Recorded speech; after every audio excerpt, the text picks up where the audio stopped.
സ്വാമിക്ക് പിന്നിൽ എന്തെങ്കിലും ദുരൂഹതയുണ്ടെങ്കിൽ അത് ഉടൻ കണ്ടുപിടിക്കണം. എത്രയും വേഗം വേണം. ഇല്ലെങ്കിൽ എല്ലാ രഹസ്യങ്ങളും സ്വാമി മണ്ണിൽ കുഴിച്ചു മൂടും. ചിലപ്പോ രഹസ്യം ചികഞ്ഞിറങ്ങുന്നവരെയും. ആർക്കു വേണ്ടിയാണ് സ്വാമി രഹസ്യങ്ങൾ ഒളിപ്പിക്കുന്നതെന്ന് മനസ്സിലാവാത്തത്. കറങ്ങിത്തിരിഞ്ഞ് ഒടുവിൽ കഥയിലെ യഥാർത്ഥ വില്ലൻ നിന്റെ ഡാഡിയാണെന്ന് വന്നാൽ ഉപ്പ് തിന്നവരാരായാലും വെള്ളം കുടിക്കും, അത്ര തന്നെ. ഈ സ്വാമിയുടെ വരത്തുപോക്ക് മാത്രമേ നമുക്കറിയൂ. സ്വാമി എവിടാ താമസിക്കുന്നതെന്ന് പോലും നമുക്കറിയൂ. SS കോവിൽ റോഡിലുള്ള ഒരു ചെറിയ ലോഡ്ജിലാ സ്വാമിയുടെ താമസം. അതാണ് എൻ്റെ അറിവ്.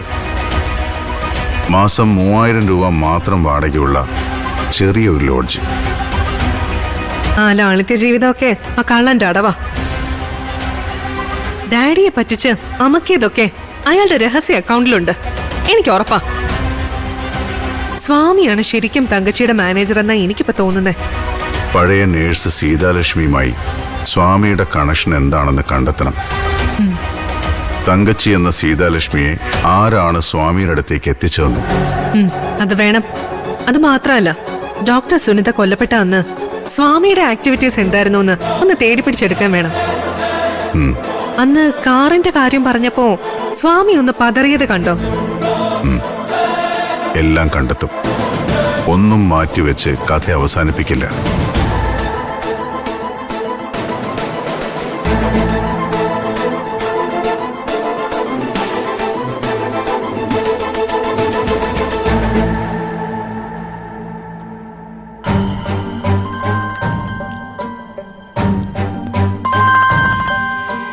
നിരഞ്ജൻ സാറാ? എടുക്കടാ.